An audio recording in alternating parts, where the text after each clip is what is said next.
All right, folks, you're in tune to the radio show with Marc Lee. We're going to try to bring in Dean Botha and talk to him about some things that are going on in South Africa with the music scene and things of that nature. So definitely we'll hopefully have an engaging conversation with him. We are having some technical difficulties, so we're going to see what's going on with that and get along with the conversation of what's happening in the world and things of that nature. We do know that a number of schools around the area are doing computer logins and they're having all kinds of issues around their computer login. So maybe that's what's going on with me as well. Because we did know that today was a day of busy school sessions and computer logins and digital high fives have replaced school bus rides and hugs for many North Carolina students and teachers at the start of this new school year. So a lot of folks are trying to get used to this new normal, the new virtual realities and all of that. So more than 2/3 of the state's 1.5 million public school students held their first day of class on Monday online instead of getting in-person instruction. It's a situation that will last for at least 2 months for many schools and potentially longer if the coronavirus pandemic doesn't lessen. And we do know that throughout the world, there are a lot of reports that things are still having some very difficult problems and things of that nature. Some students reported problems logging online today into the state's NC Ed Cloud computer system, which prevented them from accessing their classes. The problem was eventually fixed. So we're hoping that those things get fixed and all of that kind of stuff. So we are looking for folks to have repairs and things along those natures. So the glitch was felt in Durham County. Wake County didn't report major computer issues, but occasional issues still occurred. So definitely some of the students were saying that it was kind of annoying and that they definitely messed up and that there was lags and things of that nature. So even school kids are noticing about lags. The majority of school districts, including Wake, Durham, Johnston, Orange, Chatham, and Franklin counties, and Chapel Hill, Carrboro, are starting the school year with only remote instructions. School leaders there say it's not yet safe to resume in-person instruction. So a number of folks are having to learn about how to do that virtual kind of learning. Some districts, including more in-person counties, are bringing students back for face-to-face classes for the first time since Governor Roy Cooper ordered schools to close in mid-March to try to slow the spread of COVID-19. So schools that are resuming face-to-face classes are following new state requirements such as doing daily temperature checks and mandating, that's right, Mark, get the words out right, mandating that students and staff wear face coverings. So we do have that going on. They're asking them to wear the face coverings and all of that. Even in reopened schools, most students won't go on campus every day. They'll get a mix of in-person and online classes to help schools meet social distancing requirements and limit how many people can ride buses and be on campus. The absence of face-to-face classes isn't easy, they say, on teachers, students, and parents. And many students and many teachers are saying that they would much rather be there in person and things of that nature. But of course, a lot of folks also want to be safe. And we do know that a number of the teachers are in that age range of probably being 40s, 50s, 60s, and some of the age ranges that people are even more concerned about. So that is definitely a concern. Says students are mainly using the first 2 weeks back to provide orientation activities to help students get used to operating in the new online environment. Unlike the online classes used in the spring, schools will be taking attendance and grade students for work done in the new school year. So definitely folks are going to have to get used to this new normal with things of that nature. And of course, school leaders are asking families to show patience and to give schools grace as classes begin. So they definitely did not expect it to be 100% all solid and all of that. So they were expecting some sort of problems to exist. So that's what they were expecting, and they have definitely got that. So we're going to see how things are going. So definitely along those lines, we're going to see if we can bring on our guest. If not, I might have to put on some music while I reach out to my other person that is my engineer and everything. So we're going to see if we can actually hear from Dean and everything. I see he's got his mute button on right now. So I think his mute button is on. So there we go. So Dean, can you hear me? Are you able to have communication? So Well, I can't hear him, but it's like this whole thing going on. We cannot figure out what's going on. It's a mystery going on, what's happening there. But Dean is definitely there. We see Dean there, so we know that he is live and in person. So we're going to try to figure this whole thing going on and everything. I'm going to reach out to my engineer and see if he can't figure out why we can't get Dean live and in person and get that lovely voice and that great smile, because I see that he's got the smile going. That's what happens when you're newly married and all of that, because he just told me that he had recently got married and got the ring showing and all of that. So we're going to see if we can't have a conversation with him about this new life of his and all of that. So I'm going to reach out to Ankit, my engineer. I might put on some Rosie Ledette in the meantime, just so the folks can have some music to groove to while we try to figure out what's going on and why we can't hear what's happening. So we're going to put on some Rosie Ledette music in the meantime. So I'm going to let folks have a little bit of a musical interlude while we try to figure out what's going on in that category. So definitely I'm going to put that on right now and also reach out to Ankit to see if we can't figure out why things are happening that that he can hear me, but I cannot hear him. So we're going to try to figure this whole thing out and see if Ankit can't come to the rescue, either Ankit or Kim or one of our other great engineers that are going on here on a regular basis. But in the meantime, we're going to give you a little bit of Rosie Ledette and what she's got going on. So definitely keep that in mind. You know, we love providing some great sounds and things of that nature. So we're going to put on some Rosie Ledette right now and let y'all check that out while we try to figure out what's happening with the world that's going on. So we're definitely going to keep that going and keep things rolling along. So while we have Rosie doing her jamming and all of that, then we will try to figure out what's happening on our end.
Yeah, we're still rocking that sounds. So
all right, folks, we're hoping that we're going to get Dean on at some point or another. I know he's trying to experiment and things along those lines. So we're hoping that we're going to hear his lovely voice after a while so he can talk to us about the music scene and things of that nature. So definitely sounds like he may be able to be heard. So let's see if we can't test Dean now.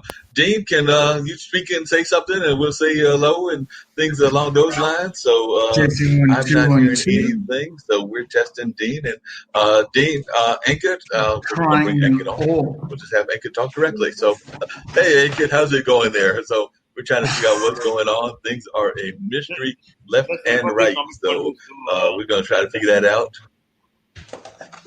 Just wrap up the commitment issue, and then we are here to support Dean. I think, Dean, I can hear you. With me. 1, 2, 3, Dean. Hold on a second. So can you hear me? I need to switch up there. Yeah, we can hear you. Hold on. You can hear me? How's it going? Yeah. Say something. I can say whatever you want me to say. I'm here. I'm ready. I'm all excited. Tell us what you do, where are you from, and what do you do nowadays during COVID? Can you hear me though? Yeah, we can hear you. Fantastic. Okay, we've tried everything outside.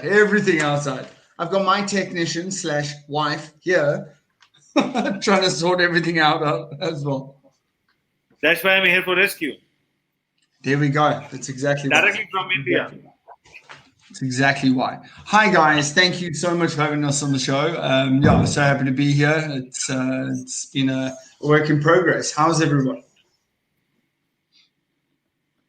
No, Mark, no, yours I is on. understand. I met you through Alexandria and all of that. So I understand that you are now a married person. You flashed the ring earlier, so you'll have to flash that ring once again so folks can see that you have got the marriage on and all of that. So tell us first about the organization that you're with, and also tell us about that lovely bride of yours as well. All right, cool. Well, Marc Lee, thanks so much for having me on the show. My name is Dean Buerta. It's spelled Denny or Danae, but it's not. It's pronounced Dean. It's my mom kind of messing with me from day one. I run a program here in South Africa, as well as in Kenya and the UK, and hopefully in the US soon, called Pride Factor. We inspire, guide, and mentor young people to go on and live their ultimate lives in any way, shape, or form. We try and promote success as much as we can, and success, of course, being either the wealth, health, abundance, or basic success mindset. So that's our job. We've been working for 6 years in South Africa. We've worked with about 58,000 young people, and we're looking forward to launching globally. Other than that, I found love in lockdown, or I've always had the love, but we made it official last week, Friday, in a quiet little ceremony here in Cape Town, up on our rooftop, literally upstairs. And I married my dream girl in front of 2 witnesses, an officiant, and a Zoom conversation with all of our family watching from abroad. Wow. So it was a Zoom wedding. That's a very interesting way to do the wedding and everything. So the sounds like the bride's family and your family were mostly on the Zoom conversation and not necessarily there in person with you. You were talking about it earlier. If there is anything that is the new normal, I think that is exactly what it is. It's getting married online. That might be the new normal. Folks might be getting dates online. Folks might be getting married online.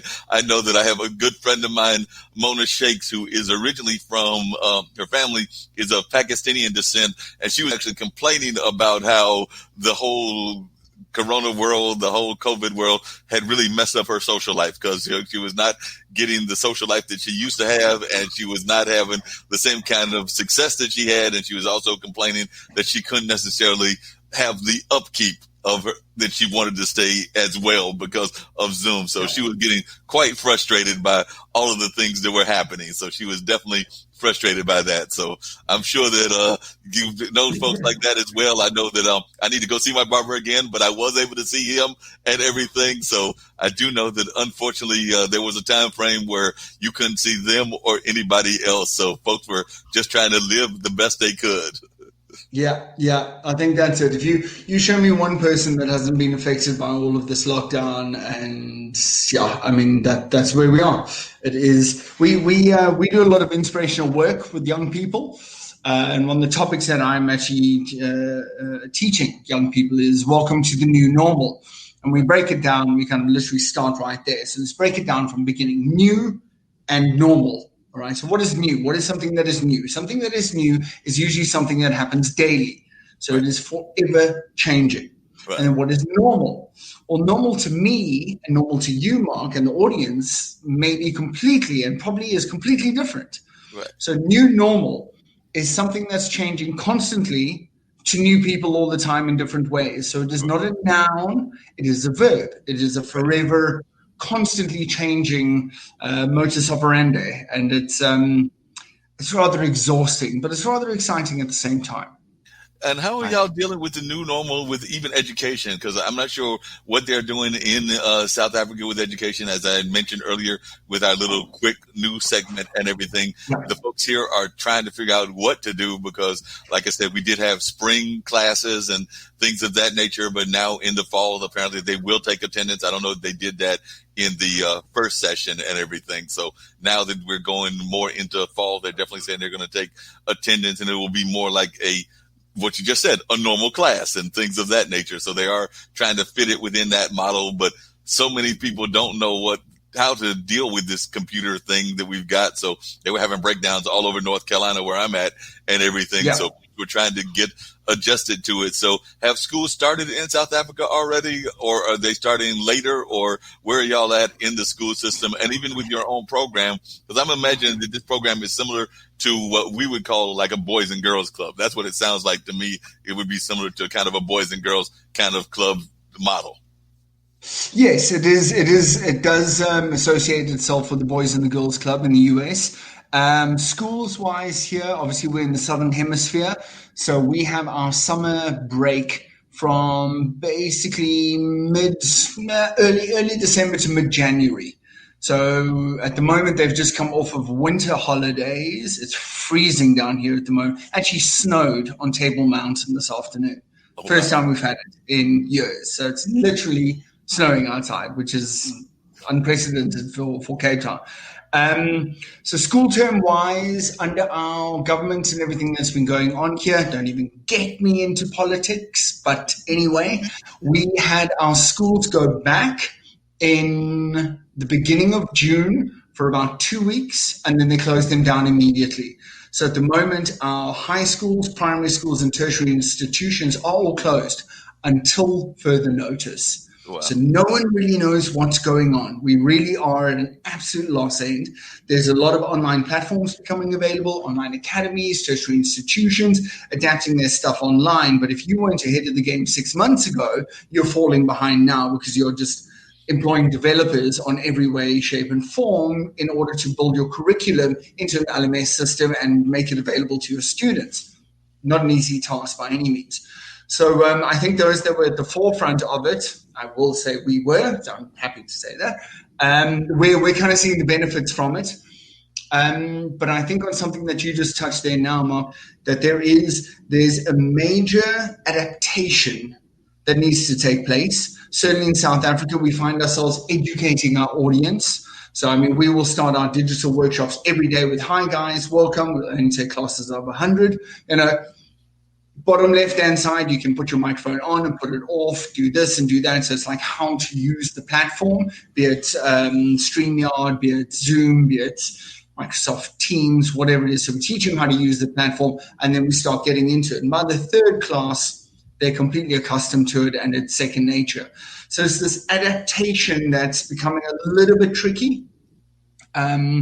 Specifically in South Africa too, and I don't want to harp on about it too much, but we've got a major problem with our data, and our Wi-Fi is exorbitantly expensive, like ridiculously. I was in the US in September last year. I had the fortune of going the whole East Coast from New York down to Florida. And yeah, I mean, data expenses as to what we pay here it'll blow your mind, like it really will. Secondly, we have a thing called load shedding, which is they cut our electricity out for between 2 and 4 hours every day for every province of South Africa. So we don't have any power, let alone Wi-Fi. And if you've got Wi-Fi, it's really been difficult. So I think to sum up, our biggest concern at the moment is what is going to happen with the 2020 grade 12s, our matriculants, as well as our grade 1s. Next year, there looks like there's going to be a double up of a lot of these years and grades, which, of course, I mean, our classes at the moment are 50, 60 people each. Next year, they're going to be 100 people plus. So the individual attention's being questioned. It's causing this ripple effect that's just ripping its way through parents in South Africa. So a lot to be considered, a lot to be designed for, but at the same time, a lot of opportunities are becoming available. So we're going from day to day, Mark. We really are literally going from day to day to how to encompass all of this and how to solve the problems. Wow. And you just mentioned that y'all are off, no power for about 2 or 4 hours every day, and that y'all are in the middle of winter. Every day. That it's cold, and you have to bundle up with the coat and everything else while it's cold outside. So either that, or I'm trying to figure out how y'all are dealing with the heat, because I know that in the winter we love our heat just like we love our AC during the summer. So I'm just trying to figure out how you're going to deal with that for those 4 hours when it's got to be, I don't know what the average temperature is, but I think it's got to be 20 or something like that if it's winter. Yeah, Celsius-wise, we are anything. I think today was between 8 and 14 degrees. Everyone thinks South Africa, hot, sunny, summer safaris and all that. And yes, it is. But down in Cape Town, down south, we are 35 degrees south. And it gets pretty chilly down here. It gets very stormy. So yeah, I mean, cutting off power, we've just got chargers sitting everywhere. A lot of people have been able to wire up their houses to batteries and generators. So you'll see all the power goes off, and then you just hear this, wah, wah, wah, wah, wah, wah, wah, wah, and all the generators go on. Wow. So the 6 in one, half a dozen of the other. But as I say, what doesn't kill you makes you stronger, or affects you mentally. So we just choose the former, and we go with it.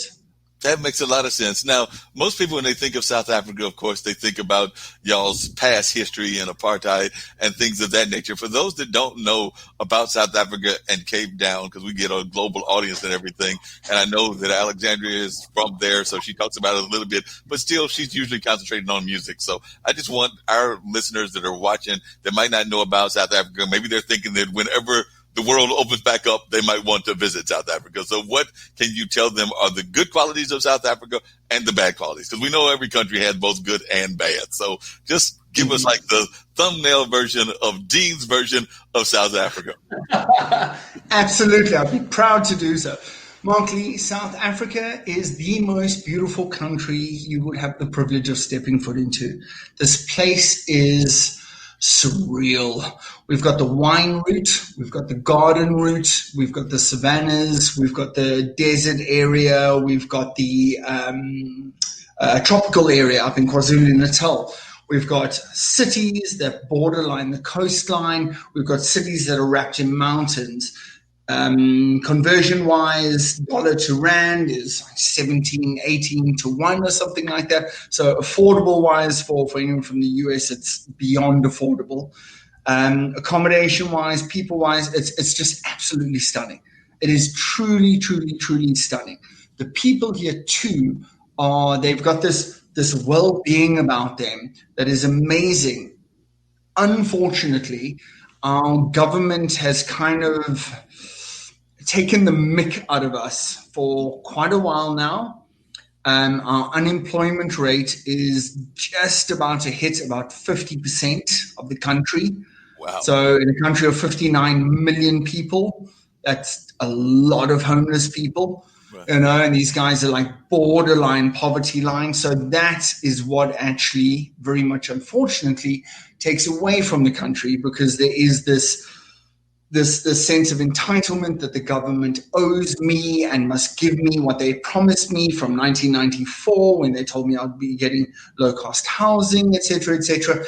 The general atmosphere here, and again, I love this place, it is my home, but the general atmosphere here at the moment is a little resenting, a little angry, a little bit upset, a little bit thinking that the government's going to take care of all of their problems. So we're trying to promote the entrepreneurship route as much as possible. But again, to try and teach a young person that doesn't really want to be taught, that can't really be taught because they can't afford the data and doesn't have the electricity to do so, we really are facing uphill battles. Again, in saying that, put down your laptop and take a walk outside for an hour, and you will battle to find a more beautiful place. Like it is rich in beauty. It just smells like sea and forest and mountain everywhere. It's stunning. It's just we're going through, and I know everyone is, but we're really going through we're going through the ringer at the moment. Today, for the first time, and it's got nothing to do with me really, but today for the first time in 5 months, alcohol and cigarettes are legal. As of midnight tonight, cigarettes and alcohol are legal. They have made both of those things illegal for 5 months during the lockdown. And we're not too sure why exactly, because all it's done is open up a black market trade. But, these things are just debilitating us completely. We're not allowed to travel. We haven't been allowed to do this and that and everything. I could go on for days. I Well, love the place, but at the that same sounds time, like a lot is going on there. How are the because I know it's a very diverse. I mean, we celebrate ourselves by diversity, having everything from African Americans to Europeans to Native Americans to Asians and various other cultures.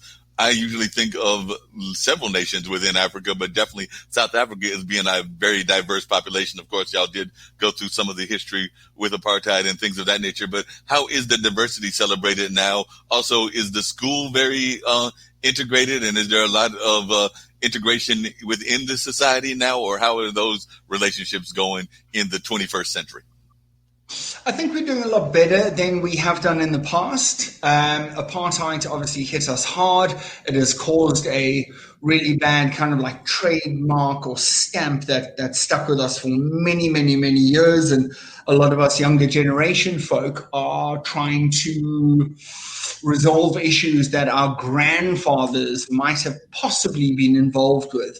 But between the cultures here, there's black and white and colored. There's a big Indian culture here in KwaZulu-Natal, which is lovely. It's the Khaisan, the Khoisan, all of that. Yeah, we're pretty diverse in the schooling and the education sector. You know, race, color, religion, politics really doesn't matter, and certainly something we push for. We don't really talk about that stuff too much. We do tell the young people, like religious-wise, you know, do have a belief. Who should it be? That's up to you. Political-wise, do vote. Who should we vote for? That's up to you. So, I mean, it's about trying to integrate these young people. But if you're growing up in a family whereby your mom or your grandmom was affected by apartheid, you are going to have this underlining annoyance ever so slightly to the opposite race, which doesn't work well. Some people harp on it and other people try and squash it down, but it's unfortunate. It is what it is. We are stuck where we are, unfortunately, and until someone puts their hand up and says, hey, listen, everyone's equal, everyone's fair, everything in between, we really are going to battle.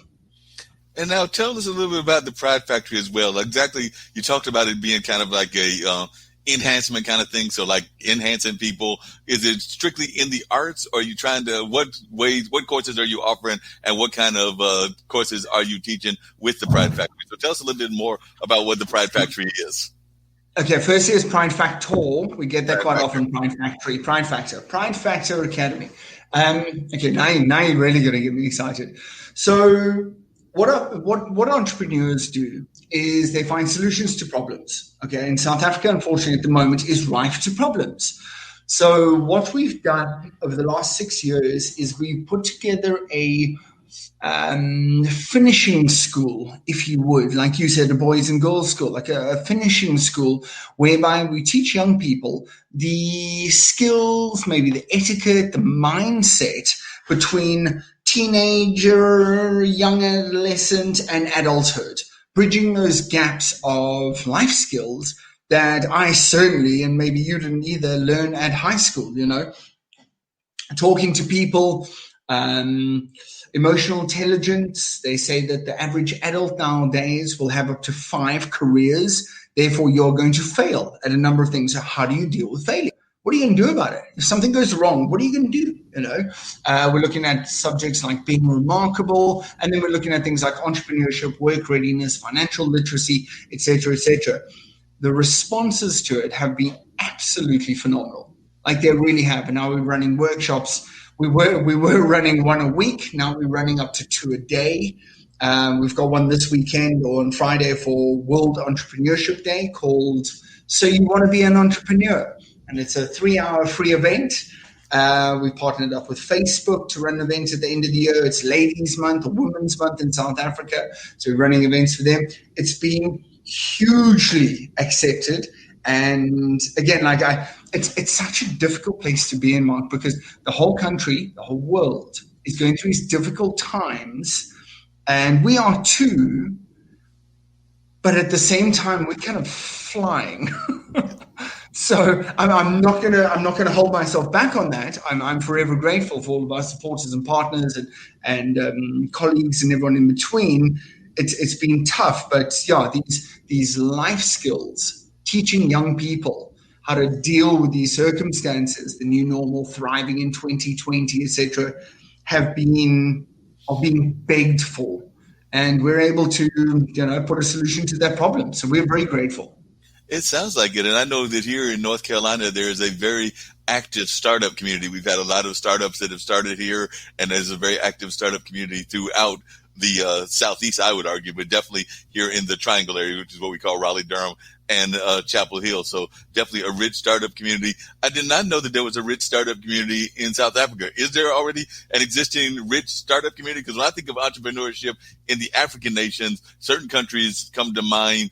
I wasn't sure what was going on in South Africa. I know Nigeria definitely has a very rich business kind of community and things of that nature. I want to say that maybe Kenya, and I know those are further north than y'all, definitely have kind of rich business communities. But I wasn't sure what was going on in South Africa from the standpoint of startups. And when you're talking to these young folks, what kind of advice do you give them? Because one of the things that I'm finding is that COVID is forcing us to become entrepreneurs. Even if we weren't entrepreneurs, a lot of people are like saying, I had that idea. I wanted that bookstore. Regular work got in the way, and I didn't have any push to create that bookstore. COVID happened. I'm sitting in my house. I've got these 100 books. I might as well at least put the business plan to have the bookstore so that when COVID is done, the bookstore can be launched. And that's just a fictional example, but it was one that I made up in my head. But I do know that a lot of folks are creating entrepreneurship ideas because of the forced lockdown. So are y'all seeing more of those? And do you have some examples of even some of your students that might have started businesses that surprised you? Yeah, I think there has been kind of a forced entrepreneurial nature and mindset that's been adapted worldwide. I mean, we've launched, or we're launching at the moment in India, Vietnam. We launched in the UK. We've been to Kenya, talking to Nigeria, Tanzania, all the African countries, and there is kind of this slightly forced entrepreneurial path that's there, but at the same time, it is offering opportunities to young people to see that there is more entrepreneurial opportunities available. Obviously, everyone's taking everything online very, very quickly. Some people are doing it very well. Some people are battling a little bit with it. I think there's a couple of things to that. One is, certainly in Africa, you need to educate your audience. It's very much something. So you're trying to teach someone something. You've got to teach them how to learn first. You've got to show them that this is the benefit and this is what the outcome is. So like the saying always goes, I think I said it on the last show too, the saying usually goes, don't give a man a fish, teach a man to fish. Right. In South Africa, and I'll be bold enough to say in Africa as a whole, it's slightly different. Because the government has looked after the young people and the families for a long time, and that's kind of fallen away now, the best thing to do is actually give a young person a fish and then teach him how to fish and use the fish as the motivation as to why to learn.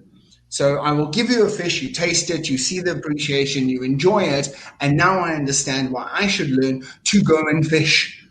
So it is very much that educate your audience first, give them the low-hanging fruit, give them some benefits, and then afterwards show them why they should learn to carry on with the benefits. And as soon as that routine kicks in, you can stand back and just let them do their own thing.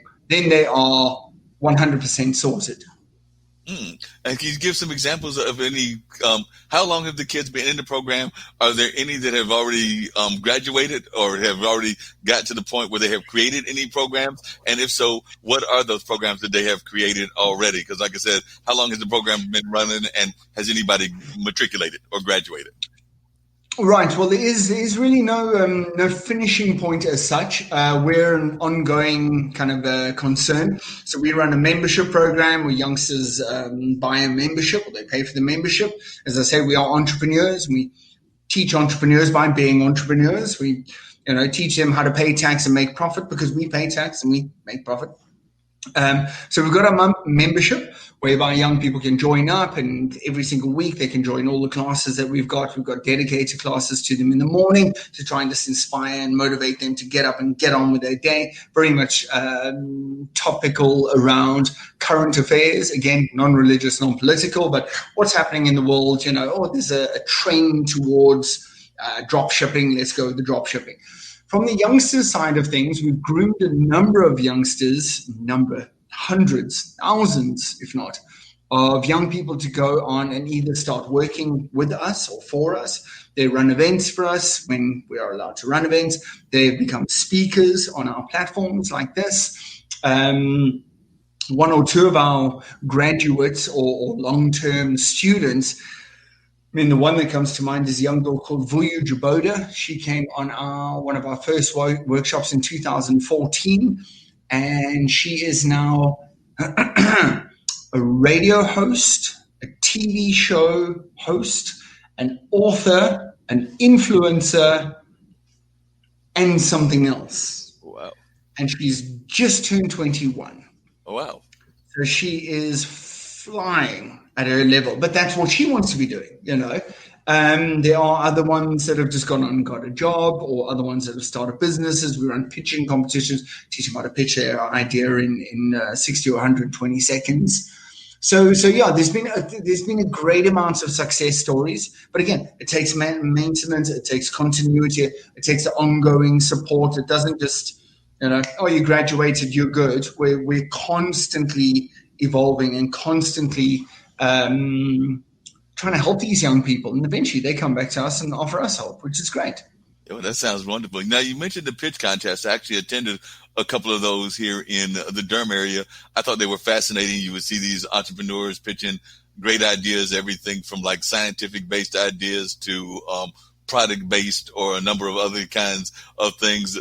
Unfortunately, they were usually in bigger spaces and things of that nature. So I'm imagining that most of the pitches now will be virtual pitches. So how is the pitch space being developed in the COVID age? Or are y'all still having pitch events, or how are the pitch events being done there in South Africa? Because I know the ones I saw were, might take anywhere from 5 to 6 hours. They were definitely spectacular events where folks got to highlight their various businesses, but I was wondering how they were being done in South Africa, and if you knew of any pitches that were going on either through your company or other companies that were either in the virtual space or in the more traditional space. Well, we run university roadshows usually every year with a Vodafone or Vodacom here. We usually run around to 25 or 30 universities a year, and we go and run pitching competitions. So we actually teach them how to pitch it. They've got to apply and got to tell us what their business model is, et cetera, et cetera. So we're looking to just virtualize that at the moment, whereby young people, they go through kind of a bit of a process. And number one, they join in the pitching competition, pay their entry fee, and then they will get a digital workshop that will teach them how to pitch, teach them how to do some public speaking, teach them how to, organize all their content and PowerPoint or PDF presentations. Then from there, we'll select a couple of them to then each make a video. They submit the video. From the video, then we'll go into a live pitch where everyone will have between probably 120 and 180 seconds, so 2 to 3 minutes, elevator pitch. We're not getting to the crux and the core of every single iota of the business, but we are allowing them the opportunity to wax that elevator pitch so that they can just at least take themselves to the next level. From there, a bunch of them get filtered through into our prize pool where they get mentorship, they win some prizes, and they get some kind of help that will assist them with their ongoing business and venture. So it's, again, 6 of one, half a dozen of the other. And now the competition, is it open to the global audience? The program, is it open to the global audience, or is it pretty much just concentrated on those countries that you mentioned? For example, like, and what is the age range that you're targeting? But let's say I heard you mention somebody was 21, so they may have started when they were 16. So whatever the age range is it, say somebody in Memphis or New York wanted to apply and y'all hadn't come to the United States yet, is there avenues that they can get involved, or do they just need to wait for y'all to move here? I'd be happy to see a couple of entries coming in from Memphis or New York. I really would. I would strongly encourage that. So no, we're not limited to any place in particular because everything is done virtually. So it's brilliant. Prizes are done virtually, so it fits into everything. We are mainly targeting Africa as a whole. Got a lot of entries coming in from Nigeria, Kenya, Tanzania, Botswana, Mozambique, South Africa, of course, and Rwanda, strangely enough. But anyone and everyone could enter the competitions by all means. I'd welcome that. Actually, I'd be very excited to see an entry coming from New York or Memphis. And what age range are you looking at? And age range, sorry, that was the second question. Yeah, so youth are classified as under 35.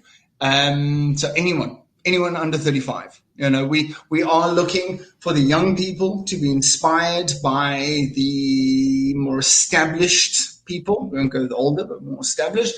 And we're also looking for the more established people to possibly get some of the idea generation from the younger people. So as long as everyone's seeing what everyone else is doing, Mark, I feel like it is a win-win scenario. So when we host the pitching competition, we have probably our 30 or 35 finalists, but everyone and anyone can watch it. So ideally they learn something or maybe get inspired or a spark. That's the whole idea here. We're trying to we are creating a community of like-minded people, of path walkers that all kind of want the same thing, regardless of the background, regardless of the country.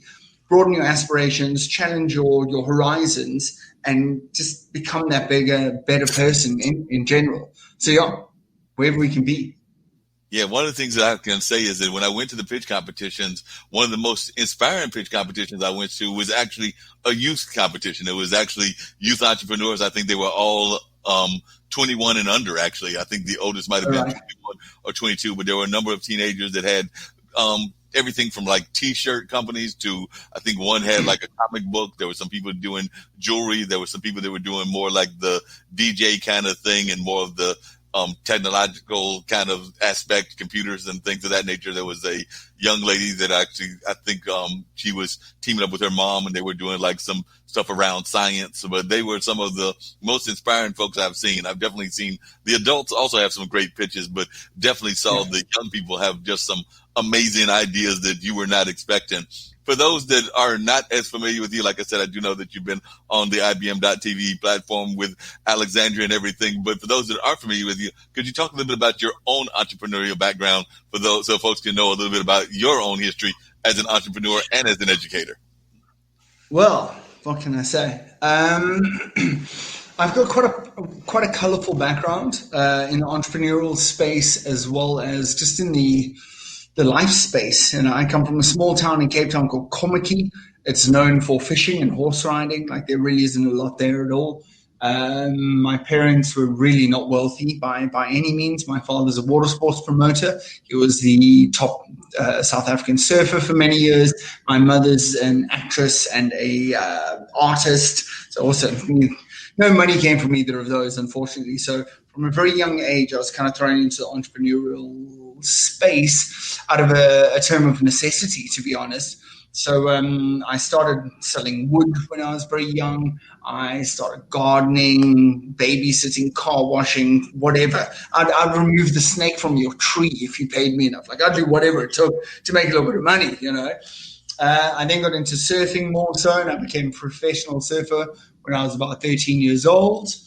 When I was 17, I was a waiter, a barman, and actually a model and TV actor. And I broke my back. So professional surfing went out the window.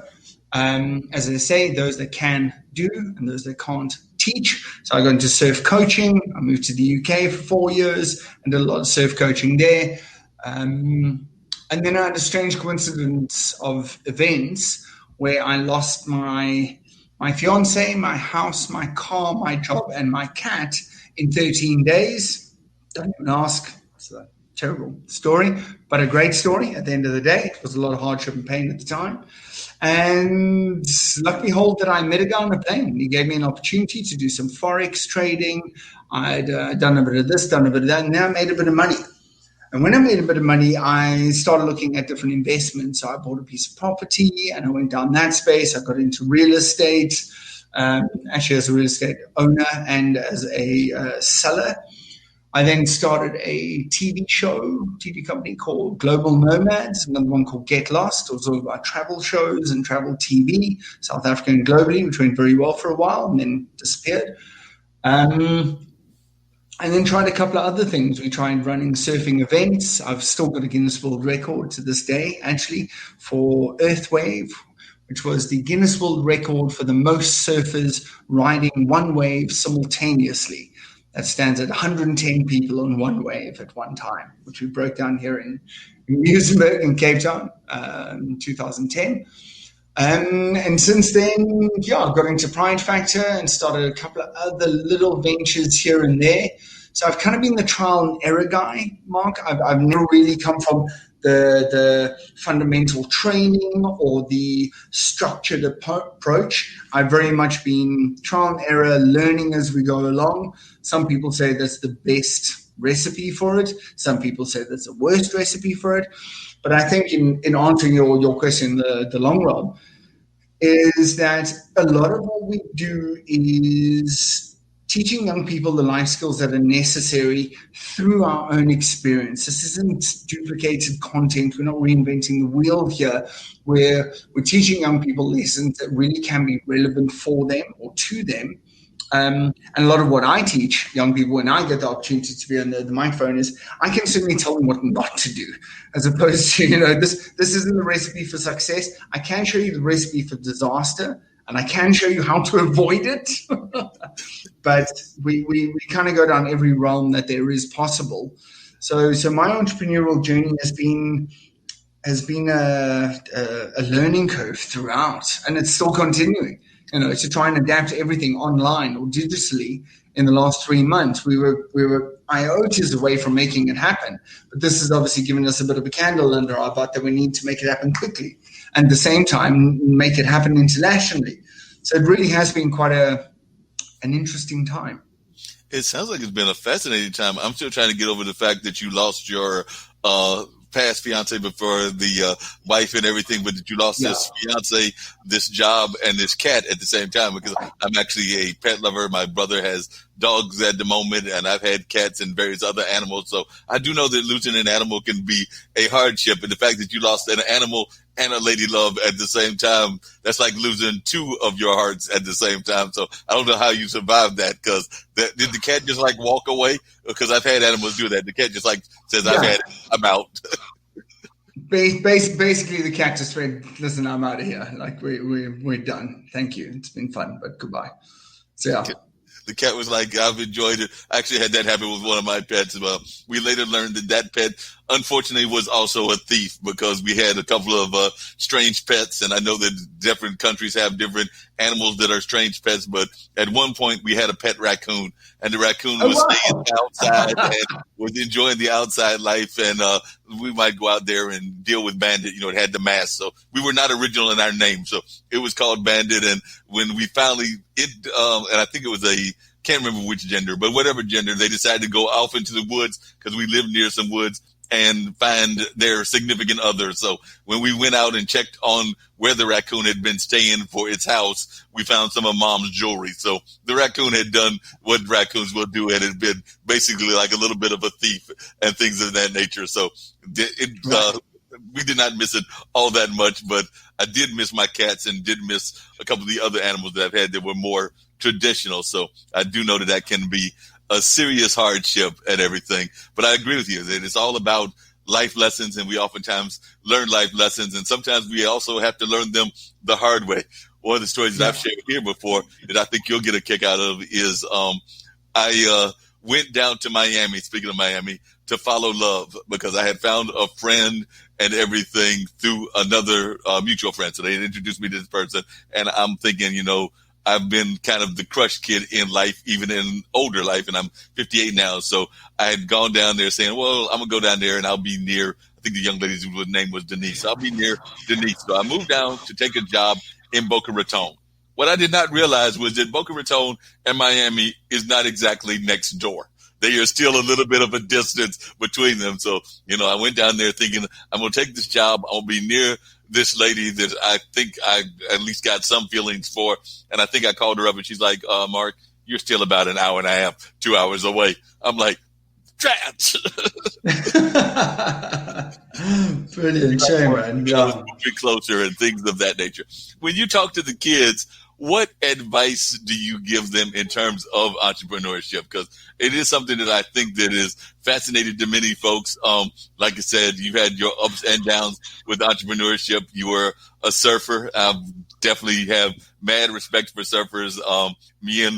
While I love the ocean and while I love looking at the ocean, me and those waves, I'm scared of them. So I'm not going to lie to you. I'm scared of those waves and all of that because I know they can take you under and you'll be gone. So like I said, I've just got a little bit of that natural fear of the waves, but got mad respect for you that want to do that and things of that nature. Just like I got mad respect for folks that want to do diving. And I actually have a friend of mine, a young lady friend that is a diver, and she goes to a church that I was involved with. They meet at one of our cultural arts centers that I'm involved with, and she actually had one of those fatal accidents where she hit her, well, not fatal because fatal implies that you're gone, but a serious accident where she hit her head and injured her body, but she survived, and she's actually thinking like you. She's going to think about doing dive coaching and doing some other things to continue that, even though she will probably never dive again because of the type of injury she had. I mean, she's not paralyzed, so she is able to walk and teach and all of that, but I don't think that she'll ever dive again, just like I don't know that you'll ever do the whole surfing thing again, but you can be a coach. But coming back to the question, what advice do you give to folks when you're talking to these young folks about what makes an entrepreneur successful in your mind? So like I said, you talked about that you can learn from some of the negative things of both yourself and some of your other professors and teachers, but what are some of the advice that you give folks?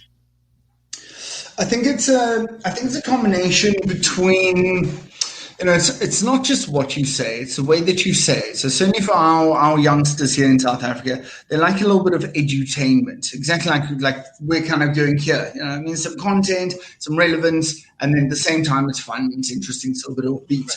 So it's very much in the way that we're positioning ourselves in a way that if a brand gets behind us, if Vodacom or Microsoft or whatever it is sponsoring one of our events, we arrive at the place, or we'll start our digital workshop and we'll crank up the music. We'll play a video that might be a little bit, out there to try and just disrupt or interrupt the youngsters' thoughts.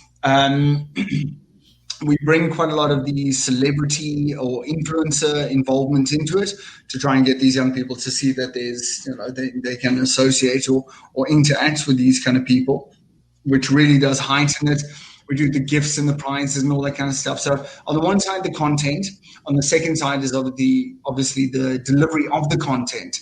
But in the content itself, it is very much, if you had a tree, okay, you got the tree, which is the roots, which is kind of your attitude, your mindset, your belief, all those kind of things. So it's the roots. Then you got the trunk, which is your core values, your understanding as I know you as a person. Then you got the branches, which are your opportunities and the paths that you take. And then you got the leaves, which are forever changing. It's the seasons. It is change. It's adapting to change. So I think we very much approach it from a root kind of level, which is the mindset kind of level of, do you know what entrepreneurship is? Do you understand that you're going to have to work 100 hours a week instead of 40? Do you understand the risk versus the reward? So we're really trying to get ingraining into like the concept of entrepreneurship.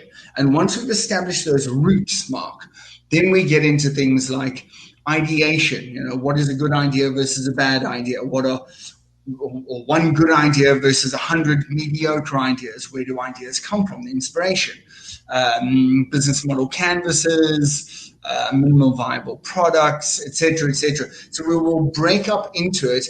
But if we're doing a 3-part workshop on entrepreneurship, I can guarantee you half of it will just be mindset. And then from there on in, we'll actually get into the actual implementing, structuring side of entrepreneurship. So it's really like not grassroots, but baseline content and education. Yeah, that makes a lot of sense. And I think that a lot of the entrepreneurs will definitely be able to identify with that and things of that nature. Now, just in terms of your own life and everything, you mentioned that you are an entrepreneur, and you mentioned that your parents were not entrepreneurs. You just recently got married. Is your wife an entrepreneur, or did she come from a whole different mindset, or did she look at you and go like, I cannot believe I hooked up with a fellow entrepreneur, or she like, that's a whole crazy thing. I'm going to stick with the job market and not do the whole entrepreneurship thing? My beautiful wife, which I'm loving saying that for 10 days straight. My wife comes from the Eastern Cape of South Africa, so not too far from where I am, probably about 8 hours drive, hour and a half flight from a lovely area called the Eastern Cape, Port Elizabeth. But when she was younger, probably about 17, 18 years old, she started working on the super yachts. So I think by the age of 25, she had been to 54 different countries and saved up a bucket load of money that isn't even quantifiable in South African terms and in dollars. And she basically based herself in Florida, also spent a lot of time on the West Coast, as well as a lot of time in Alaska, strangely enough. And then Bahamas and everywhere down there, Canary Islands and everything.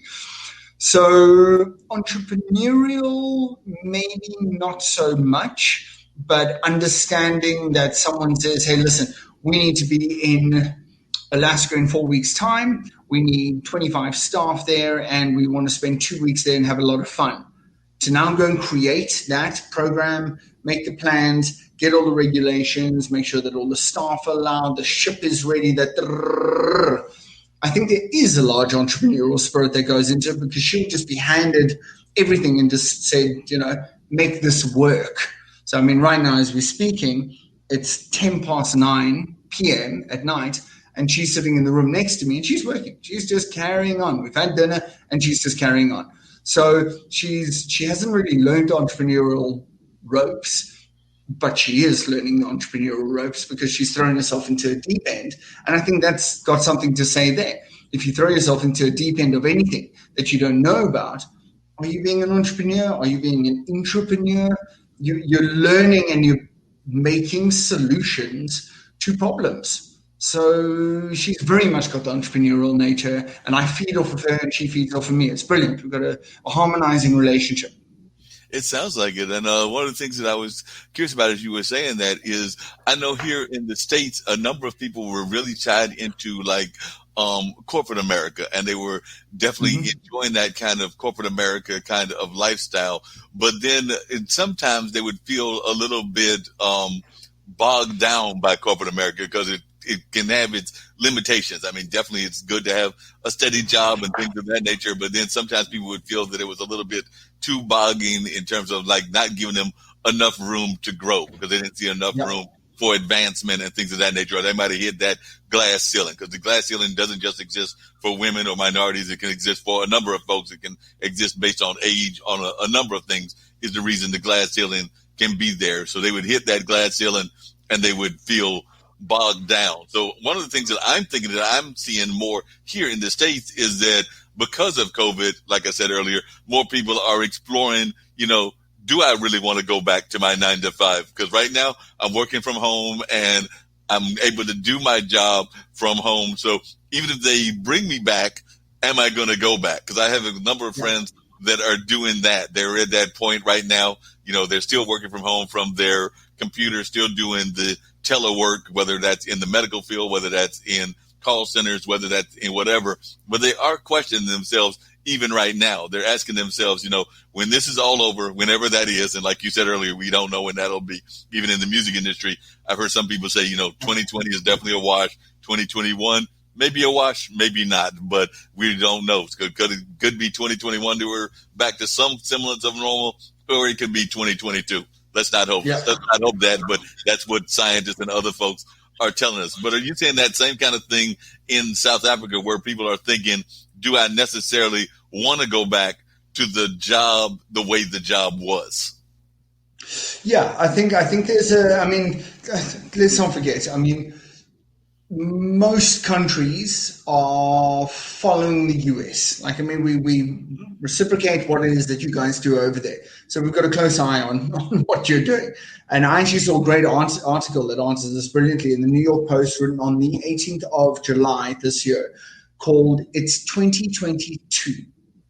And what he goes on to talk about is it's now all of a sudden it's 2022 and the pandemic's been over for about a year and a bit, and what's survived and what hasn't. The malls have gone, the smaller businesses have thrived, the cruise line industry is down, the bigger cities have become smaller, the smaller outside towns have become bigger because of the Googles, Twitters, Facebooks of the world saying that you can do work remotely.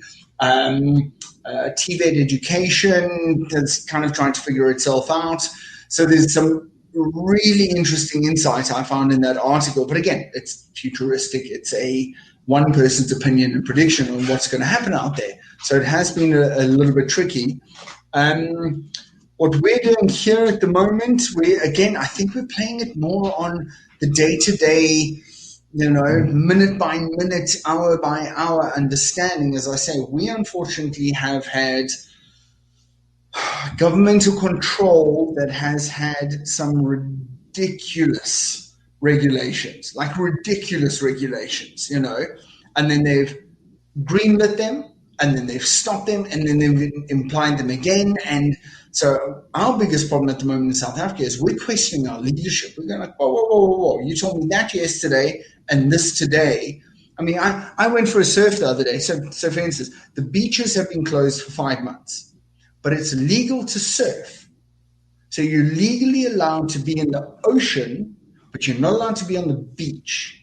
So basically, you have to get into the ocean without crossing the beach. So either you need a boat or a helicopter, but then there's some places where piers where you don't go over the beach. So it's so gray area. And again, I'm not disrespecting or anything, but it's so gray area that it's rather frustrating. That the other day I went surfing, actually on my wedding day in the morning, and a policeman pulled up next to me, and I was like, well, if I get arrested on my wedding day, we're going to have major problems, And the gentleman pulled up next to me, and I was like, hi, how's the water? It looks cold. I was like, it's really cold. And he goes, tell me, is surfing legal at the moment? I was like, we're trying to figure this out. He was like, yeah, because I don't know. I was like, well, we don't really know, So we're really battling with these little bits and pieces. And again, they'll all be resolved quickly or soon, hopefully enough. But I can't say it's been anything but trying, Mark. It's been extremely trying, and I think it's testing everyone's patience and understanding of themselves. So do you want to work from home? Do you want to return to work? I think we're still a couple of weeks, if not months, away from that question being answered from our side, because we're not too sure. Everyone wants to work from home and stay at home, but there is that big distraction of the fridge, which is a big distraction, obviously. Jokingly, but in South Africa, I mean, between data expenses and not having electricity, I mean, I've got 4 employees dotted all over the country, 5 employees dotted all over the country, and they need to plan their days around our load shedding. So if the power is going to be out between 10 a.m. and 12 a.m. or 10 a.m. and 12 p.m., they need to get their grocery shopping and walk the dogs and get all those things done during that time, and then they work after hours. So it's I mean, it can't be easy for anyone, but no, it's certainly not an easy thing.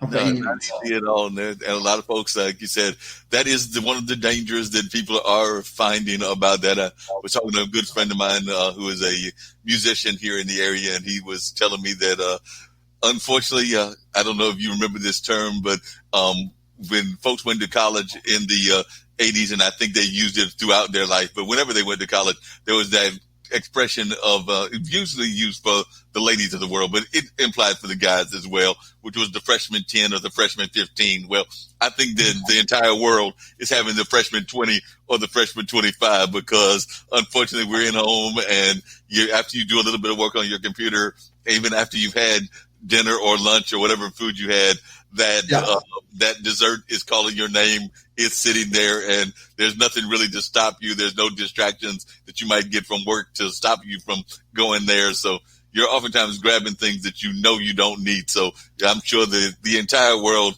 I'd hate to see if they do a study as to how much weight gain has been put on in the world. I think it would be probably amazing and probably some staggering.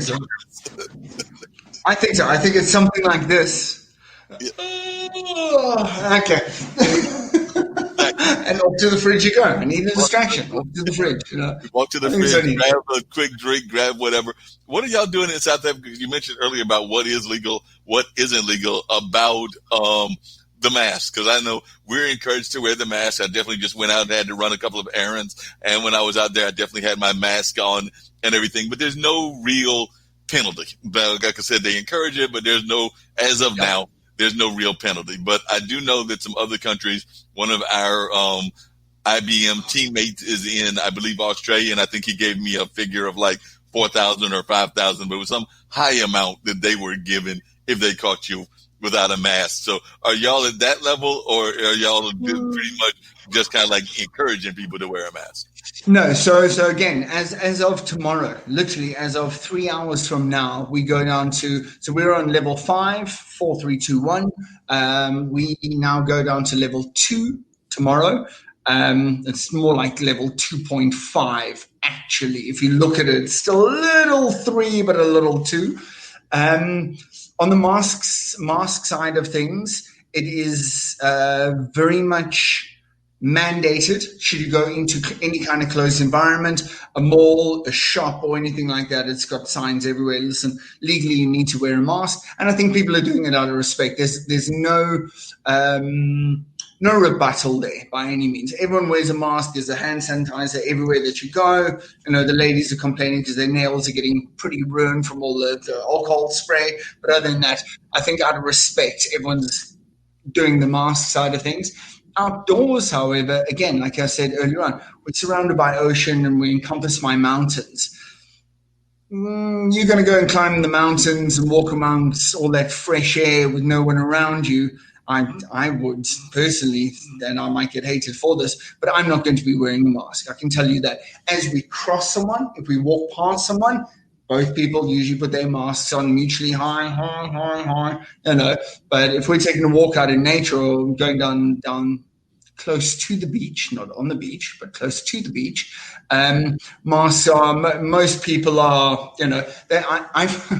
I find as you get closer into nature, a lot of people are wearing masks as neck warmers. They kind of sit here. I've got it, and I can do that very easily. But other than that, it's just keeping my throat warm. No, I agree with you on that because, like I said, I wear the mask. I definitely wear it when I'm going to run errands. I'm a mass transit kind of person, but I am also the other thing about the food is there are several restaurants nearby. Nothing fancy, like Subway kind of places, pizza places. So I am guilty of, when the cash is available, going there to grab food from them as well. And yes, they want you to wear the mask when you go into the restaurant. They want you to wear the mask when you grab the food and things of that nature, whether it's a convenience store or a restaurant. But they also opened up a little bit. So, with distance, you're allowed to sit down in the restaurants now, because I think we're in phase 2, and it might be like you said, phase 2.5, phase 3 or something like that. So you are allowed to sit down as long as you've got the distance. Now, I don't know about you, but until they put like that little, some kind of special mask that is going to open up wide, you going to have to pull the mask down in order to eat. So definitely, I do know that the mask sometimes becomes, like you said, a neck warmer and not necessarily doing the job it's supposed to do. Definitely, as we get ready to wrap up, and I do want to give people a chance to get the website about your company and things of that nature. But I do have to tackle one thing that I'm always curious to find when I have my international guests, because I've had other international guests as well, and everybody has a different opinion, but I'm always just curious to see what people's opinion are. So what is Dean's opinion? We won't even say South Africans' opinion, but if you want to put other people's opinion, but what is Dean's opinion of the U.S. political system and our current administration and things of that nature? So go ahead and tell us what you think of our current folks, either ways, or our political system. This is your chance to either bash the U.S. or praise it. Depends on what you want to do.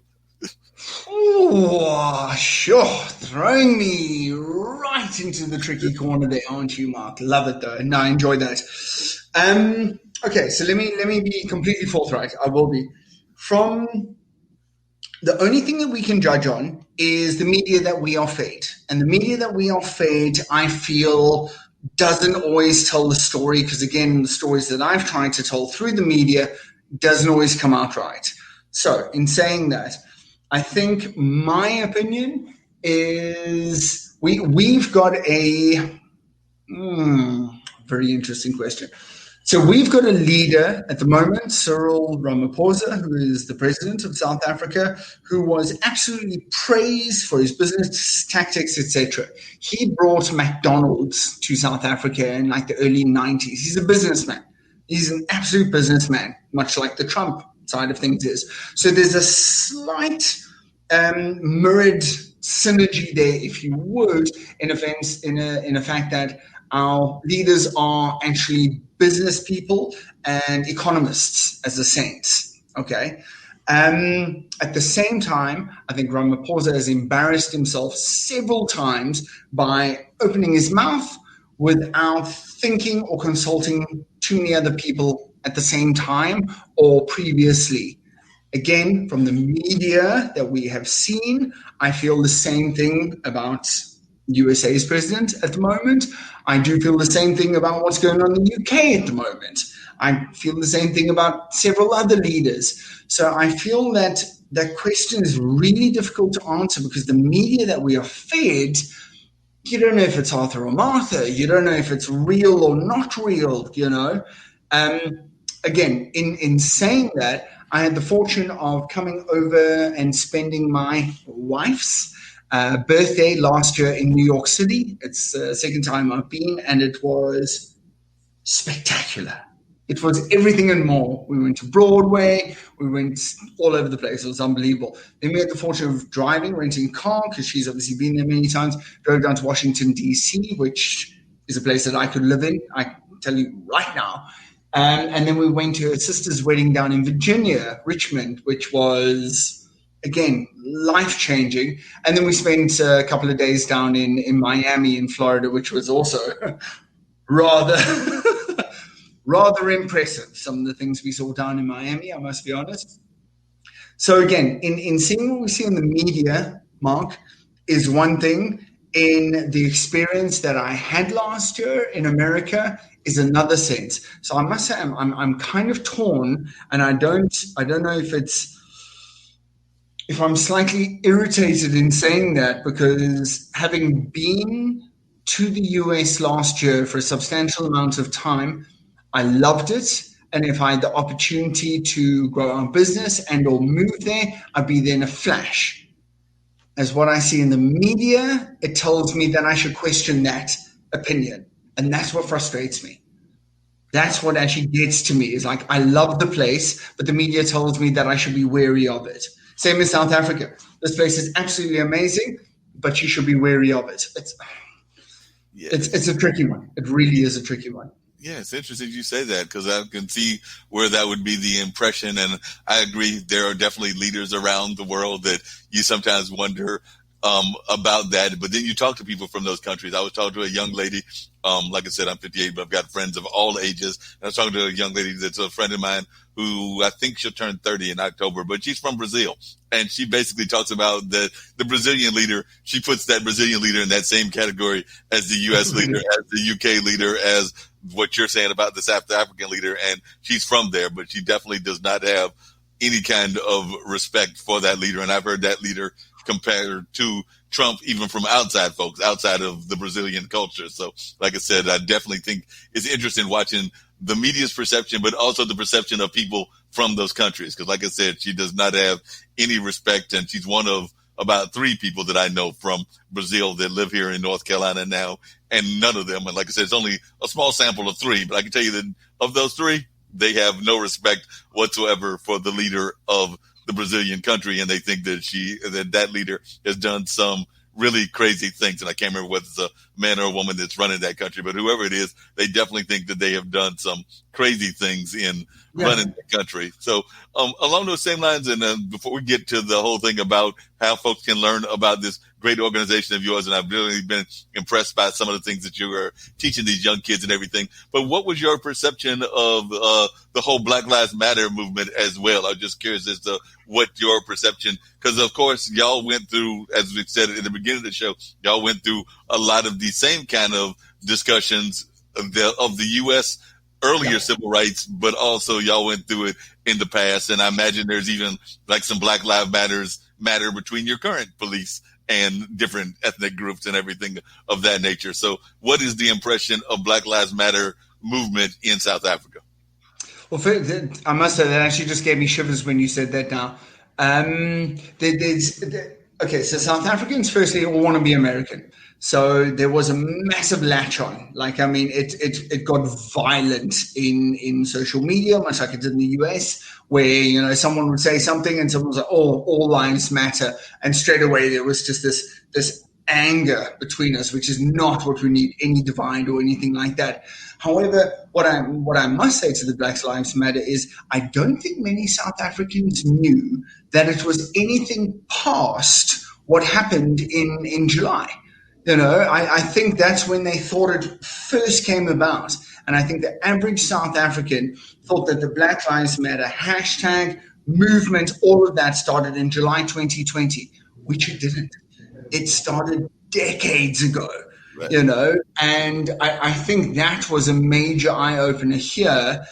We watched a couple of documentaries about what happened in the States in the 1980s and the crack cocaine in the 1990s and the this and the that. And I mean, you can go down the whole thing and what really transpired. So I think we were a little naive as South Africans to jump on the bandwagon and harp that drum, where at the same time we didn't really know the crux of the matter, the severity, and what the actual message was all about. So those that jumped on it weren't quite sure what they're jumping onto, and those that criticized it had no idea what they were saying by any means. And I still see it now where a lot of companies, a lot of people are publicly apologizing for saying, hey, all lives matter, all this and all that. We kept ourselves very neutral. I mean, 90% of our target market is Black people. But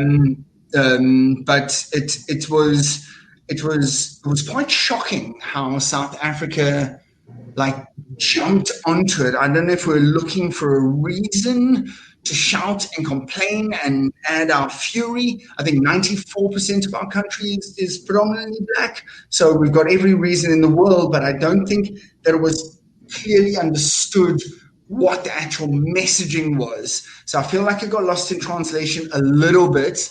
But yeah, it was very interesting times. It was very interesting times for us.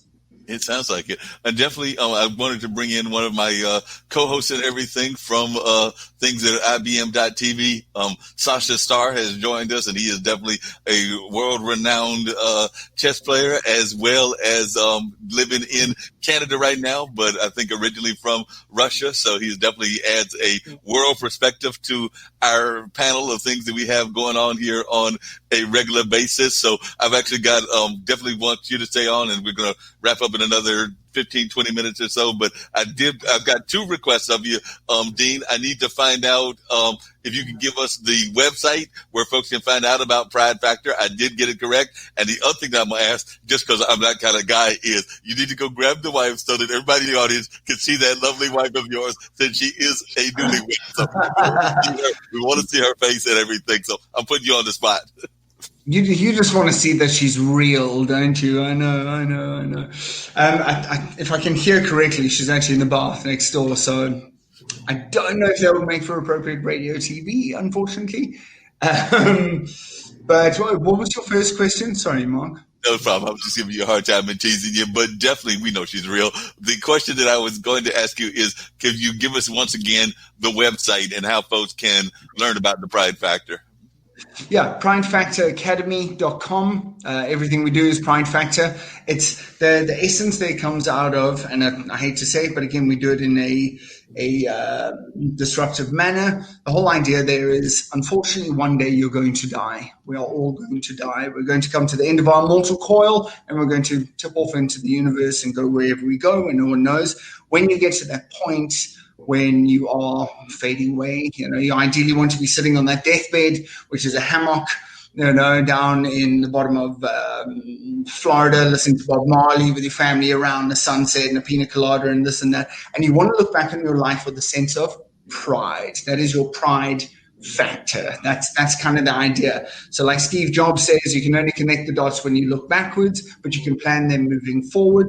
So we want you to get to the end of your life, look back and be proud of decisions you've made, the impact you've made, the change you've made in the world. So that's your pride factor. That's kind of how we named it. So pridefactoracademy.com is where you can find out everything about us. Otherwise, as I say, my beautiful wife is in the bath right now. No problem. We don't interrupt that.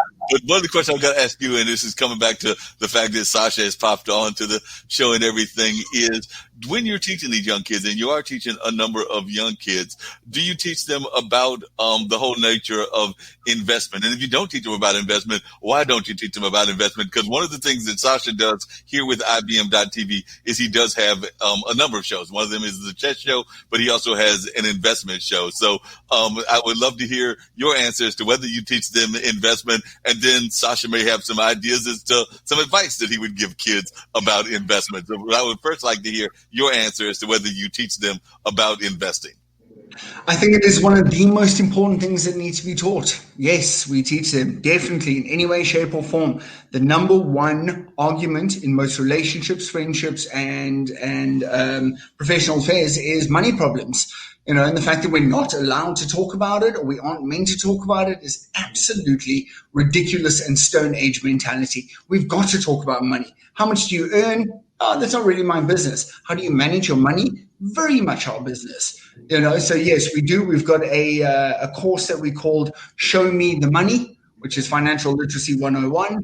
Our first lesson is called Everything You Know About Money is Wrong. So we're just trying to kind of get their excitement. We've got lessons called The Dark Side of Money, much like why most lotto winners end up going broke, saving versus investing, cash versus credit, et cetera, et cetera. So yeah, very much. One of our, actually, I start running my financial literacy course tomorrow, and I think it is the most requested course that we run at the moment currently.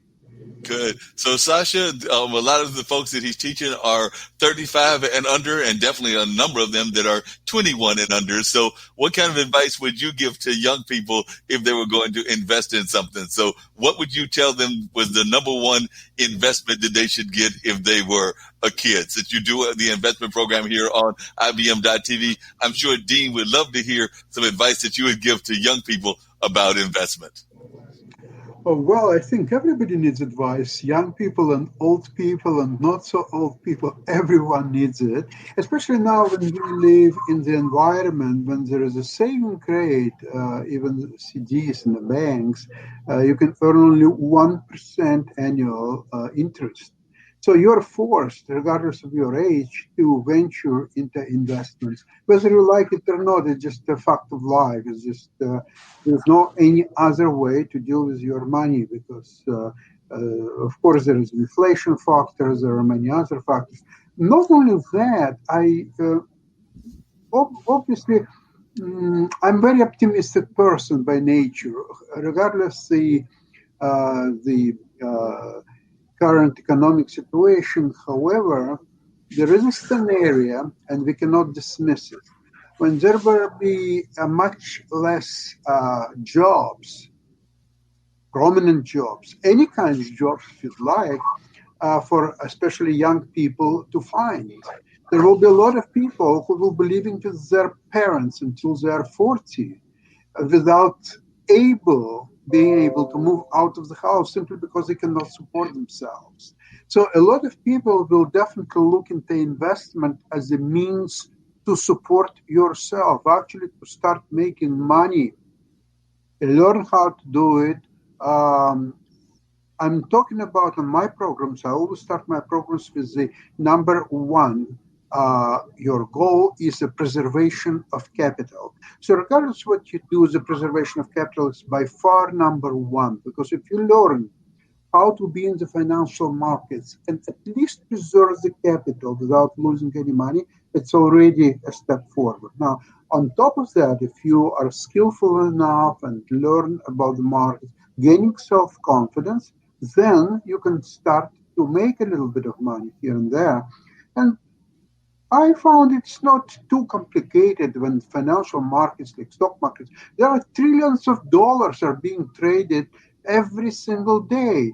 So all you want is to make a few $100 here and there. Should not be too complicated, really. Once your mindset is really put into that, right? That makes a lot of sense. And one of the things that Dean was saying before you reached us, everything, Sasha, was what were the figures that you said for unemployment in South Africa? I think you said that y'all are like at something like 50 or 60% unemployment. We just about hit 50% officially. It was roughly 38% at the beginning of lockdown, and 38% officially is probably 42%. We're just about to hit about 48% officially. So I'll just give that with a cup of coffee. All right. He's going to get his cup of coffee. It's live TV. We can get cups of coffee and everything like that. But 48%, and then you're saying that will translate to about 50% eventually. Yeah, definitely.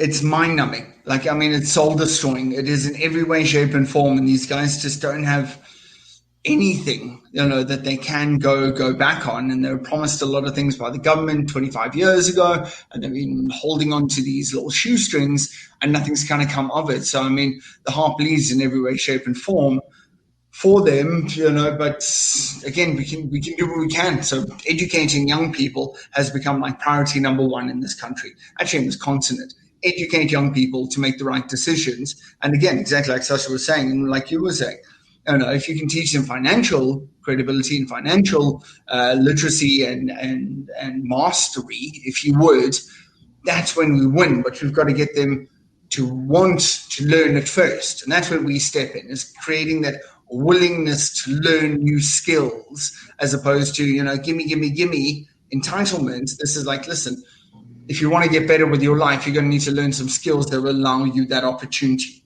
So learn it. And are y'all doing the rescue kind of programs like they were doing here in the U.S., where you would get like a certain amount of money that were promised to every citizen or to the majority of the citizens? Were y'all doing those kind of rescue programs similar to the U.S.? What, during lockdown? During lockdown, right. You will shudder if I tell you the numbers. Like, it's not even... I mean, our families here, I think, are getting our below the poverty line families that are borderline on the streets or living in the previously / permanently disadvantaged areas will be getting 350 Rand a week, which is about $18 a week. $18 a week is what they were getting at the poverty line. What about those that are in the middle class? Were they getting like $36 or something like that? No, probably a little bit more than that. They're probably getting up to probably about $250 a week. Again, we've got a major, how would you say, it's an issue, it's not a problem, but we've a lot of young South African families. The more children you have, much like the UK, the more children you have, the more you get looked after. So our families here will normally range between like 6 and 9 kids. So I mean, they're like just the parents have the children, and then when the parents grow older, they become the grandparents, and the children look after the grandparents. That's the whole idea. So the more children you've got, the more likelihood you're going to be looked after in 40 years' time. So the idea then is have as many kids as you can. So and then it's, there's less jobs available, and there's more poverty. So it really is a really tricky circumstance that we're in at the moment, because you've got to educate these young people, but you can't go against what they know. You can't go against their culture by any means, and to each their own. But at the same time, our population is absolutely booming, and there are no jobs, and there is very low economy and high unemployment. So if you do the numbers on that, we're not going the right way by encouraging everyone to continue having 7 to 9 kids. So it's almost like the way that it used to be with the U.S. back in the farm days, back when the U.S. was more of an agricultural society, and they definitely would have multiple kids for the purpose of basically working the farm, because you wanted to have a workforce. So you basically wanted to create a workforce, so a number of folks would have a number of kids, because then you knew that you had a workforce that was self-built within your family tree and everything. Precisely the same. Yeah. Wow. I'm just getting over the fact that y'all's poverty folks were making $18 an hour. That just seems incredibly ridiculously unfair. I don't even know. That means you just said y'all got McDonald's, and if the McDonald's prices are like the McDonald's prices here, and I'm imagining they're probably very comparable, then I'm thinking that means that maybe 2-3 Happy Meals a week and your money's gone.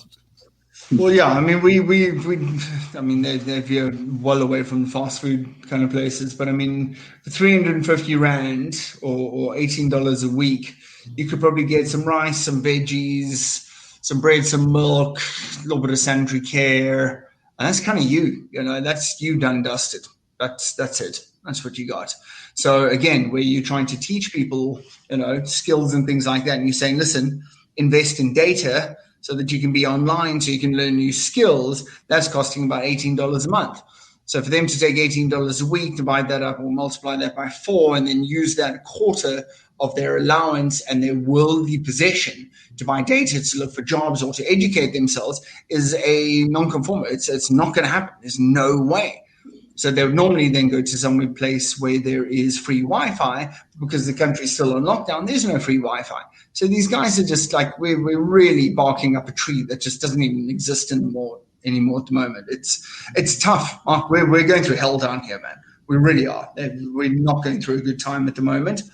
However, in saying that, keeping the positivity, there are those people that are wanting it more than anyone, and pain is a major teacher. So these youngsters are putting in everything that they can and making things available, and certain governments and organizations and certainly a bunch of private sectors are giving out mobile devices, data, opportunities. It annoys us ever so slightly when someone's given an opportunity and they go, nah, I don't want it. I'm going to be given something else. Rather just give me money. And you're going, well, if you're given an education, run with it. Go with it, buddy. And some of them are just going, no, thank you. So we're in a tricky place. So it almost sounds like the kind of folks that you have here, where it's a number of folks that will be given like opportunities to somebody that's homeless or whatever, may be given some money or something, but then they don't want to take the money because you're not taking, well, they want to use the money for something else is the real truth of the matter, but they'll tell you that they don't want to go to, you take them to, and I'll name a brand. You tell them that you want to take them to KFC, and they're like, no, I don't want to go to KFC. I want to go to the Jamaican joint down the restaurant, when really all they're trying to do is just milk you for the money to try to get whatever their habit is, whatever that habit might be. So It sounds like there's a number of folks that are in that kind of boat. You're trying to give them something to be a hand, not a handout, but a hand up, something that can help them rise themselves to another level. But because it's not feeding what they think they should get, or it's not being given to them like freely with no strings attached, then they don't want to necessarily accept it. And that doesn't sound fair whatsoever. So I don't get it when folks have that kind of attitude, but you're right. A number of folks do have that kind of attitude. So I'm going to see if Sasha's going to pop back, and he may have something. There's Sasha. So I'm going to pull him back into the Everybody wants me today. Yeah, you're very popular today. So like I said, we were getting ready to wrap up on this one. I do have the other show at 4, and you're more than welcome to pop in and everything. But popping in, I did want to find out from all of you, including you, Sasha, and I'll start with you, Dean.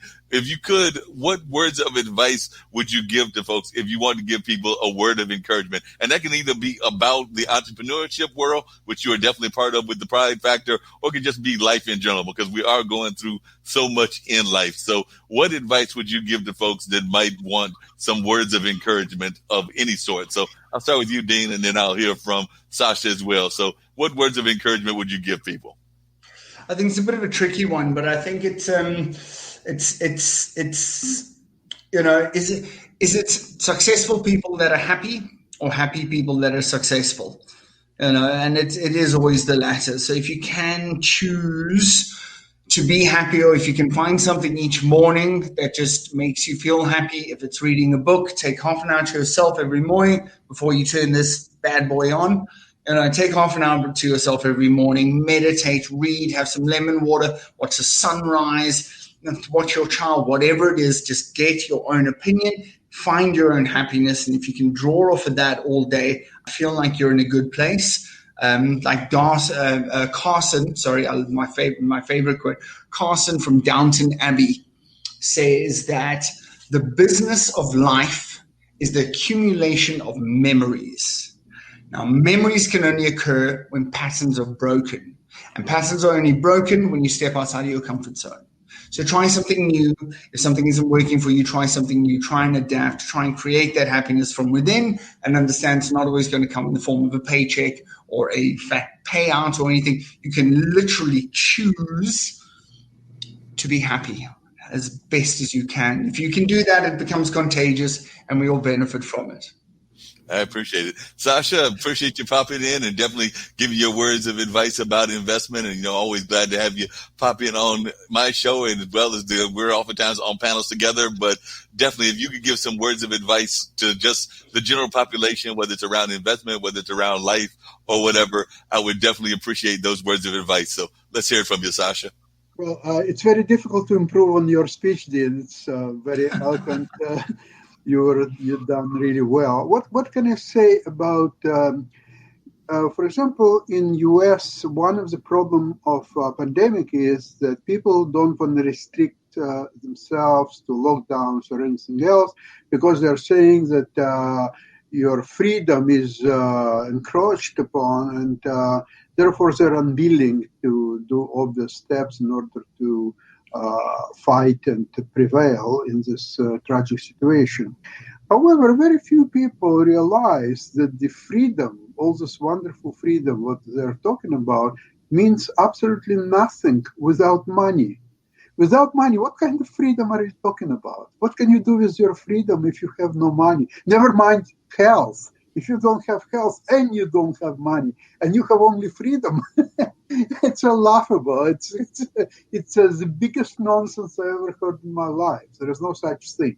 So in order to really utilize everything what you can gain in your life, obviously you need good health. And good health, then you have to obviously do everything what's needed in order to save yourself from this horrible pandemic. Number two, money. Money is a very complicated matter, in fact. It is complicated. Sometimes people avoid do anything about it or even talk about it. I mean, it's like money. Oh, I will gain money. I hate the people who have money, and especially a lot of money or so on. But it's a wonderful thing if you can create your own lifestyle, if you can do proper investments, but you have to learn how to do it. You can't do it overnight. I was very lucky one that when I started to invest, and I didn't know nothing about investments until I was 35 or so, and I just really stumbled into one penny stock, and it went from 50 cents to $4.70, and I've invested everything what I had in that single stock. I would never do it again. I would never recommend it anybody to do this. But it happened to me, and it worked really well. Of course, you have to, when you invest, to diversify. But I wouldn't diversify to more than 3-4 stocks. I would recommend to learn 3-4 stocks that you understand, that you know what companies doing or so on.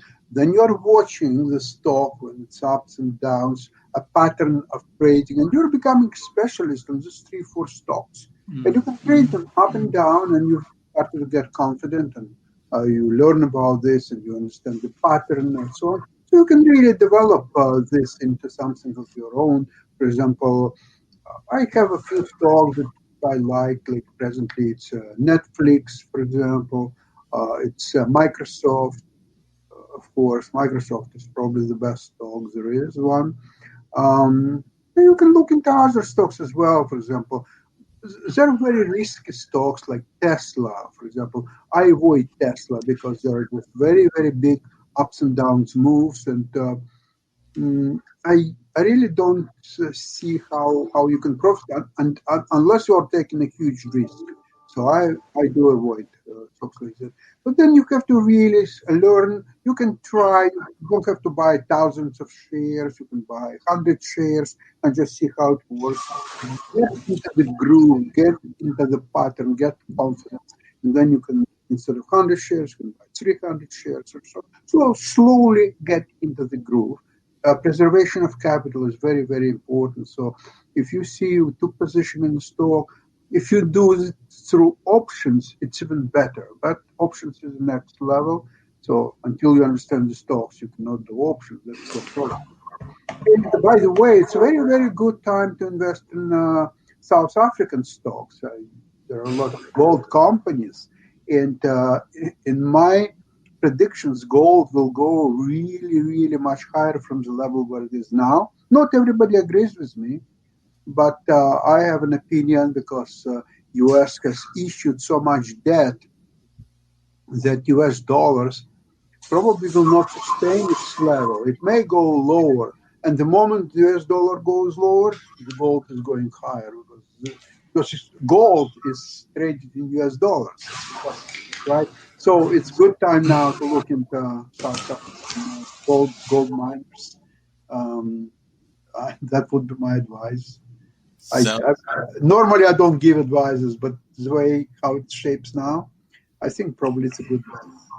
Well, I appreciate you, Sasha. It sounds like some great advice. So, Dean, it looks like we're going to have a run on the market in South African gold and things of that nature. So, looks like we might be having a run on that. So, folks might be there grabbing that South African gold and things along. Taking that.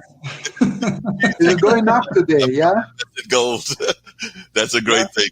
I want to thank both Dean and Sasha for being on the show. I'm going to bring the ambassador up, and definitely it was a great conversation, Dean. I know you've been on Alexandria's show before, and now you've been on mine, but you do know that you're always welcome to come back on mine. I'm sure Alexandria's told you the same thing, but I did enjoy the conversation. Anything we can do to help get the word out about the Pride Factor, now that I know that it's the right name and everything, I will definitely encourage that word, and definitely we're going to see if we can't find you some entrepreneurs, not just from Memphis, New York, but also Durham, Raleigh, and a number of other cities where I've got friends at. Who knows? We might even find you some folks in Las Vegas and LA and Houston and a number of the other great cities, including Milwaukee, that I have got connections at. So, and don't forget that on Wednesday at 1:00, please, you're welcome to the financial show. We are going to have very, very good discussions on the current situation in the market and very direct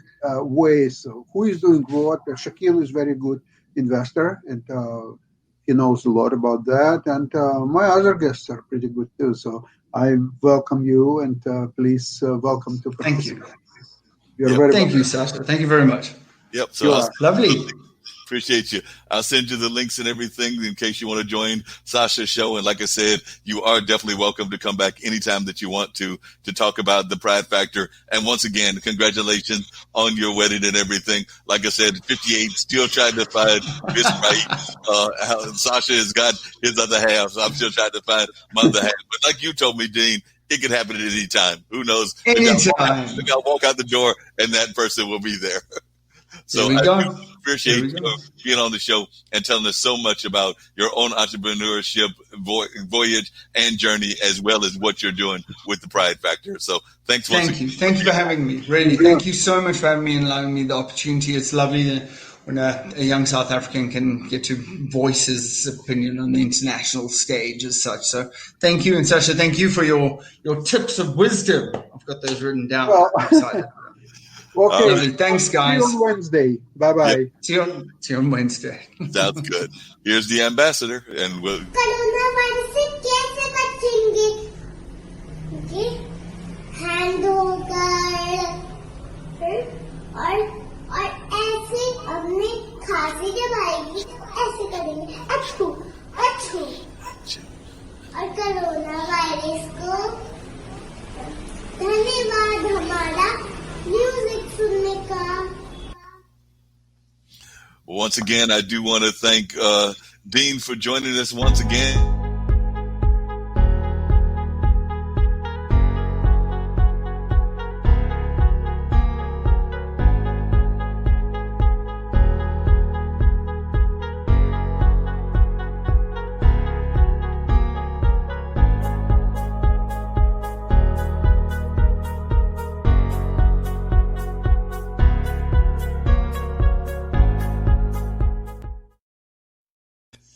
As I was saying, I do appreciate having both Dean Botha on, as well as Sasha Starr, who popped in for a minute to give us some great advice about the stock and the financial world and all of that. So definitely appreciated our main guest, Dean Botha, for being on, as well as Sasha Starr for popping in, one of our IBM.TV regulars. I'm getting ready to pop off. Got one more show to do for IBM.TV, and then we've got another more traditional podcast that we do off of this network called The Straight Talk with Dean and Mark. So still got a lot of engagement with the community to do. So I'm going to pop off. But as I did say, Dean, it was a great time having you on and everything. Matter of fact, I've got to see two Deans today. I've got to see Dean Botha at the beginning, and I'll close out the day with my podcast and Dean Geronimo. So we're going to go from Dean Botha to Dean Geronimo. So two Deans in the house. So it's just a great Dean thing. He does spell his name the wrong way, though, because I saw that you do yours more of the Danny version, D-E-N-E, and he does more of the traditional version, D-E-A-N. And in his case, it's a stage name. It's not actually his birth name. Where it's a name. But definitely, but it'll be Dean to Dean on my Monday days of activity. So I'm going to put on the announcement about what IBM.TV is all about, and then we'll get ready to go into the other show that we've got at around 4 o'clock. And then, like I said, if you get a chance, just follow us on IBM.TV. As you know, we have a number of great shows. Of course, Alexander is on Sundays. That's why I threw up the Super Sunday banner and everything, along with my friend Zach, who does the Funk Show with Zach. And of course, we've got Alexander, Sasha Starr's investment show on Wednesday. We've got a number of other great shows that happen on a regular basis. So there's all kinds of great programming that happens here on IBM.TV. I'm glad to be involved with them on a regular basis. So, like I said, Dean, thanks again for being on, and we're going to learn just a little bit about Thanks for having me. IBM.TV family and close out this particular edition of the radio show with Marc Lee. Cheers, guys. Thank you.